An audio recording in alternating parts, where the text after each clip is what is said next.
back, guys. We are back into the garage today, and we are going to start installing the front headlight assembly. We already have the dust caps cut for the HIDs. I'll kind of show you that now. All right, so here's our HID setup.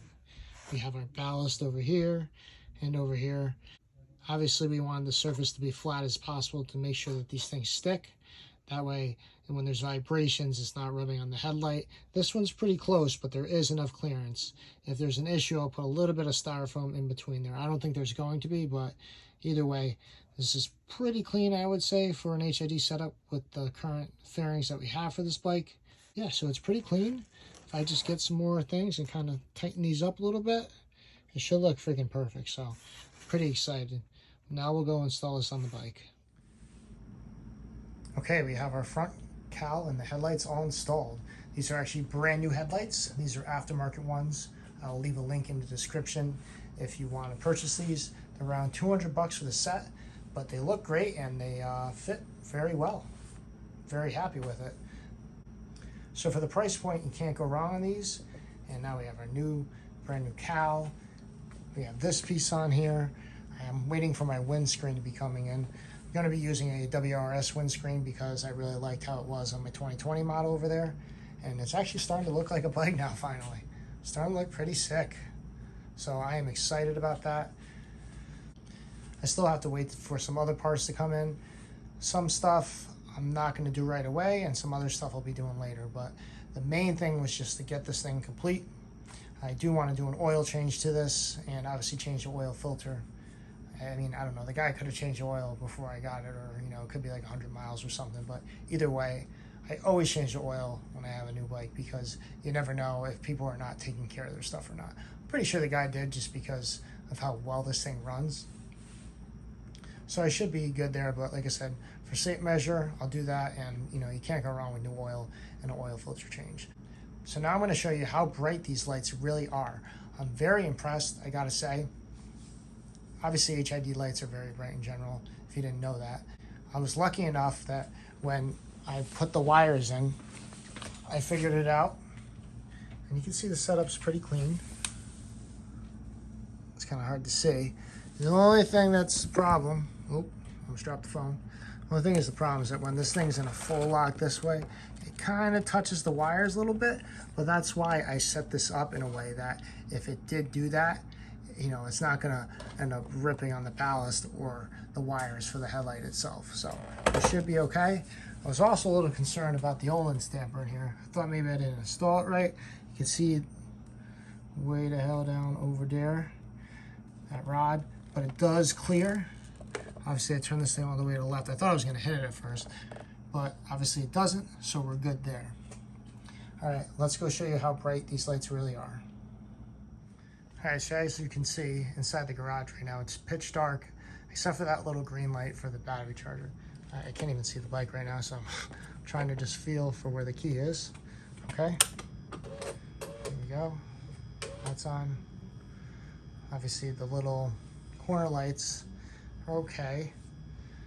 It makes it look brighter on camera than it is in person, but obviously we'll start up the bike and you'll see how bright these things are. It's gonna really light up this whole thing.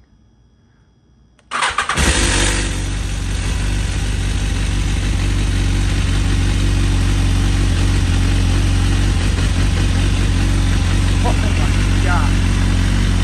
Like, it's literally lighting up the whole freaking room. This is awesome.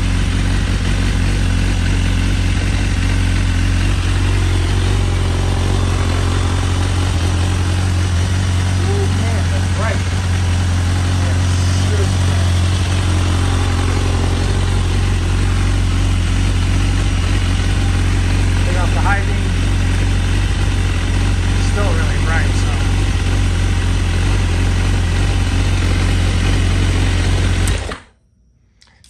Let me turn the light back on really quick. All right, guys, so as you can see, obviously these things are super bright and I'm very happy with it. Sometimes with HID headlights, the ballast ends up going. I know on my truck I have HIDs, and I've had to replace the ballast maybe 2 times over plenty of years, probably like 10 years or something like that. I've lucked out really well with them. But If you have to replace a ballast, it's not too big of a deal. But unfortunately, if one goes, you know, you don't have the light. That's kind of the drawback with even LEDs for that matter. You know, if the bulb dies out, and same with, you know, halogens as well, but obviously you have more of a chance of it going out with the HID bulb in that setup or the LED ones. But either way, it's going to be pretty reliable. But yeah, look at this bike, guys. I'm loving how this thing's starting to look. So now I'm going to end up throwing on the side panels. All right, next thing that we're going to do is we're going to start transferring the turn signals from the mid cowl onto the new ones. These things look pretty awesome, so I'll show you them now. Look at these things. Pretty awesome. You probably could have moved the lettering over a little bit more, but that's okay. I'm not worrying about it. Still looks good. And everything looks pretty good. So swap over the turn signal, and we'll have to get the other part up here. Not that piece, the new part. And we'll show you that in a few minutes. So we are in the middle of getting the side fairings all assembled together. We just got the turn signal in this one. We're gonna have to put that piece on there and a little side piece. So there is some hardware on here that, from the best of my knowledge, is a one-time use, like this piece right here. But everything else should be able to transfer over. Not a big deal because I need to get some parts from the BMW dealer anyway. So we'll start swapping this over and these will basically be finished up. But yeah, they look great. So one of the good things about the aftermarket fairings is the packing that you get with it. Obviously, since we're keeping our OEM ones, we're going to clean them up because they are dirty. And then when we wrap them in the same packaging that the other ones came out of, we're labeling them for ease. And yeah, this is a great way to keep your stock ones in good shape. You could put it back in the box where you got the fairing kit from. Yeah, so we're going to finish these up and start putting them back into the box.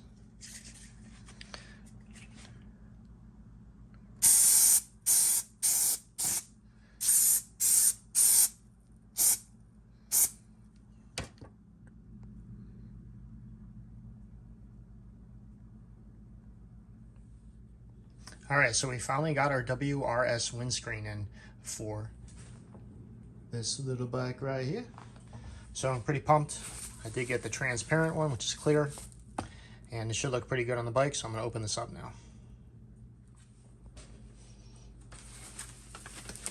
Good old WRS. This is for a K46. On my model, it's a 2013 s1000rr. So here's the part number, if you want to know. But obviously you could order it directly from the website, is what I did. So, and it took about, I don't know, maybe a little over a week, maybe 2 weeks tops to get it. So not too bad. I really liked the WRS that I have on my K67 model. So I decided to go with this again. And hopefully we'll like how this thing looks. Oh yeah, this thing's nice. Super clear. Huh, okay, nice. This looks pretty good. So overall pretty happy with how this looks. It should give good wind protection from what I'm seeing. So nice, now I'll have to put this on the bike. All right, guys, so we have our WRS windscreen installed. We went with clear. We have the sides buttoned up, turn signals plugged in. We ended up buttoning all this top part up. I had to wait for the little dampener that's on the side of the tank because it was missing one on the other side. I think I actually took it off because I didn't realize it was supposed to be there and I lost it. But anyway, that's back on there. So basically the front end is all buttoned up. All I'm really doing now is I just changed the oil and we're letting that drain. It's just about done. We'll replace the oil filter with this is some high flow one. But either way, we're getting the BMW oil in there and the BMW oil filter. So this thing will have a fresh oil change in her.